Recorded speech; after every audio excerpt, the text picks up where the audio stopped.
Hi, this is David Nasser. Right now, we're about 10 minutes away from another school.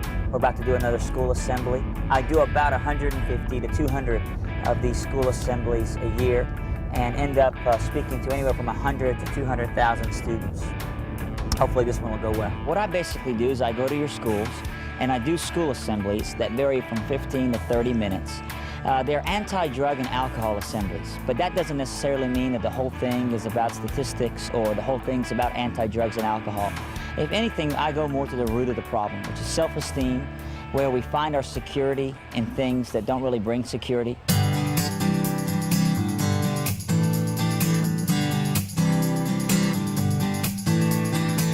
Well, we're getting ready to do another school assembly, and I really hope that it goes well.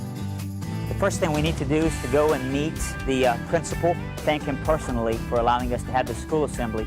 Of course, we have already shown them the video, but it's good to go meet them personally and thank them in person. I grew up in Iran until I was 9 years old, and when the Iranian Revolution happened, we escaped from my country and we came here. And I talk about those experiences and how I came here looking for acceptance as we came to this new country. I'm originally from the country Iran. Now, those of you that don't know much about Iran or have never heard of Iran or something, you probably know my relatives. We're the 7-Eleven people. You know, the people that go, "You have to pay for this Slurpee." That's my dad, all right? Stop, that's not funny. I mean, I had the wrong haircut, the wrong clothes, the wrong language. I had this big old afro. I looked like Snoop Puppy Pup or something, you know, and I walk into school. And the only English that I spoke was, "Hello, my name is David. Hello," because my dad taught me that on the way to school. He said, "Just tell everybody your name is David, it's going to be all right." So the first couple of days I'm walking around school, I'm like, "Hello, hello," and everybody's like, "Goober." I thought he was a great speaker. He was great. I loved him. I think he's like the best speaker I've ever heard. And I think he's great for youth. He does a great job of speaking. I think he's a cool guy. David is the greatest guy ever. He's a really nice guy. Other presentations are like really boring. They don't really say anything.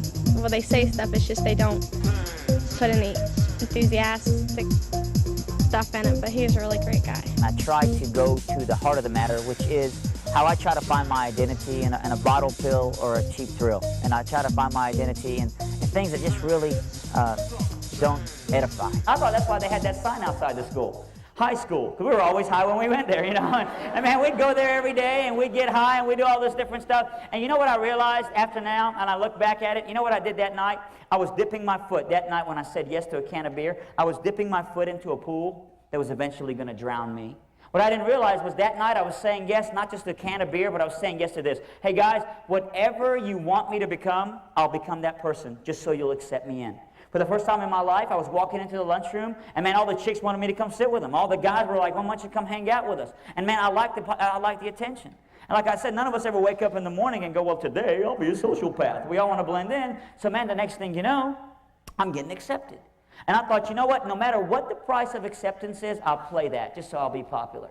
And by the time I graduated from high school, I'd become a teenage alcoholic that would take his flask full of liquor to school every day and just wish there was no locker search. By the time I graduated from high school, I'd become this teenager that had totally lost his own identity. And then my friends told me who I was supposed to be. My friends told me what my haircuts was supposed to be. My friends told me, and society told me what I was supposed to listen to. Everything I was supposed to be. And basically those years, guys, were the years where I just took my brain, put them on the bookshelf, and I thought, I'm just going to lose my own identity.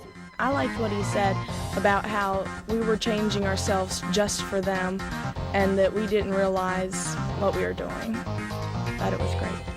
Sometimes I think the teachers need to hear this too, so that we can remind the students and that we can be aware that that's what's going on in their lives. And sometimes adults do the same things the kids do. After I listened to David, I learned that I don't have to go along with all the peer pressure and drinking and all that.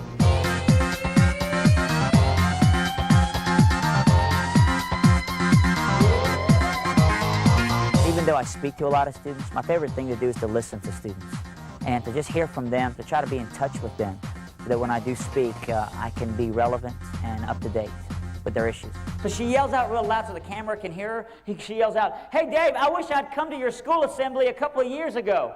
I wish you'd come to my school earlier." I said, "Why? Why do you say that?" I was thinking she's going to be goofy or something. She goes, "Well, maybe if I'd listened to you, Dave, I wouldn't have made some of the same mistakes that I've already made." So I go, "Well, what mistakes have you made?" And she yells out real loud as if like it's no big deal to all her students, and apparently it wasn't to them. It wasn't a big surprise to them. She goes, "Well, I've already got 2 kids. So I told the guy that was videotaping, I said, turn the video off if you would. And he turns it off, and I walked around, and I walked up to her, and I go, what are you talking about? She goes, I got 2 kids. She goes, would you like to meet my kids? I said, how old are you? She goes, I'll be 15 next week. And she had 2 kids. She goes, would you like to meet my kids, Dave? I go, I don't have time to meet your kids. I go, I got to go to another place to do a school assembly. She goes, David, you can meet them right here at the school. They had a school nursery, you guys, at their school. She takes me down the hall to the school nursery, and I'm telling you guys, it was a little girl picking up a little girl. She picked up her little girl, and she was holding her, and she just started to cry, and she goes, you know what, David? I never thought this stuff would happen to me this early in my life.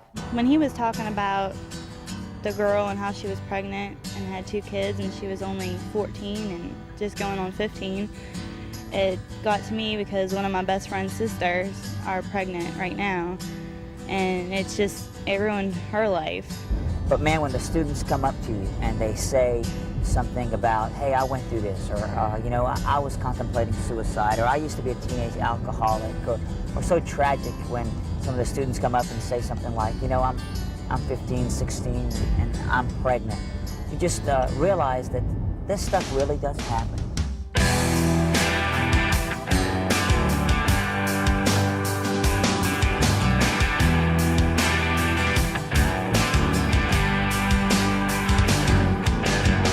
It's not statistics.